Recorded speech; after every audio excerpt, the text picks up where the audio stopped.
ಕರ್ನಾಟಕದ ಪ್ರಪ್ರಥಮ ಮಹಿಳೆ ಆಗೋದು. ಅಂದರೆ ಒಂದು ಮಹಿಳೆ ಯಾಕೆ ಸಾಧನೆಗಳನ್ನ ಮಾಡಬಾರ್ದು, ಮಾಡೋಕ್ಕಾಗಬಾರ್ದು, ಆಗಲ್ಲ ಅನ್ನೋದು ಒಂದು ಹಠ ಇತ್ತು. ಮತ್ತು ಶಿವನ ಒಂದು ಆರಾಧನೆ, ಶಿವನ್ನ ನೋಡಲೇಬೇಕು ಅನ್ನೋದು ಒಂದು ಹಠನೂ ಸಹ ನನಗಿತ್ತು. ಸೊ ಅದರಲ್ಲಿ ನಾನು ಈ ಅಗೋರಿಸಮ್ ಬಗ್ಗೆ ತೊಗೋಬೇಕು, ನಾರ್ತ್ಗೆಲ್ಲ ಹೋಗಿ ಬರಬೇಕು ಅಂದರೆ ತುಂಬ ಕಷ್ಟಪಟ್ಟು ಒಂದು ಮಹಿಳೆ ಹೋಗಬೇಕು, ಗೆದ್ದು ಬರಬೇಕು ಅಂದರೆ ತುಂಬ ಕಷ್ಟ. ಅದು ಅನುಭವಿಸಿರೋಕ್ಕೆ ಸಾಧ್ಯ. ಯಾಕೆಂದರೆ ಅಲ್ಲಿ ನಾವು ಕಾಶಿನಲ್ಲಿ, ಜೈನಲ್ಲಿ, ಹಿಮಾಲಯದಲ್ಲೆಲ್ಲ ತಪಸ್ಸು ಮಾಡಿ ಮತ್ತು ಜೀವ ಸಮಾಧಿಯಿಂದ ಬರಬೇಕು.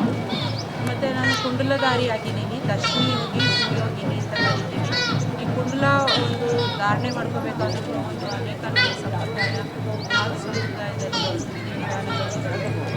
ಸೊ ಅದೆಲ್ಲ ಮಾಡಿ ನಾನು ಈ ಸಾಧನೆ ಮಾಡಿಕೊಂಡು ಮತ್ತು ಇಲ್ಲಿ ಎಲ್ಲರಿಗೂ ಸಹ ಈ ಧರ್ಮದ ಬಗ್ಗೆ ಇದರಲ್ಲಿರೋ ಉದ್ದೇಶ ಒಂದೇ, ಒಂದು ಸನಾತನ ಧರ್ಮನ ಉಳಿಸ್ಬೇಕು. ಮತ್ತು ಧರ್ಮದಲ್ಲಿ ಯಾವ್ಯಾವ ಕಾರ್ಯಗಳನ್ನ ಮಾಡಬೇಕು, ಯಾವ ರೀತಿ ಅನುಷ್ಠಾನಗಳನ್ನ ಮಾಡಬೇಕು, ಮತ್ತು ಯಾವ ರೀತಿ ಅವರು ಸಾಧನೆಗಳನ್ನ ಮಾಡೋದಕ್ಕೆ ಮಾಡಿ ಅವರು ಒಂದು ಮನೇನ, ಒಂದು ಊರನ್ನು, ಒಂದು ದೇಶನ, ಒಂದು ಪ್ರಪಂಚನ ಉಳಿಸ್ಬೇಕು, ತಿಳಿಸ್ಕೊಡೋದು ನನ್ನ ಉದ್ದೇಶ. ನಿಮಗೆ ಗುರುಗಳು ಯಾರು ದೀಕ್ಷೆ ಮಾಡಿದಂಥ ಗುರುಗಳು? ನನಗೆ ಕಾಶಿ ಕ್ಷೇತ್ರದಲ್ಲಿ ಮೊದಲು ಅಘೋರ ದೀಕ್ಷೆ ಅಂತ ಇತ್ತು, ವಿಶ್ವನಾಥ ಅಘೋರಿ ಅಂತ. ಅದಕ್ಕೆ ಮೊದಲು ನಾನು ನಾಥ ಸಂಪ್ರದಾಯದಲ್ಲಿ ತಗೊಂಡೆ. ಗೋರಖ್ಪುರ ಗೋರಕ್ಷನಾಥ ನಾಥ ಸಂಪ್ರದಾಯದಲ್ಲಿ ಹೋಗಿ ಆದಿತ್ಯನಾಥಿ ನಮಗೆ ಮತ್ತು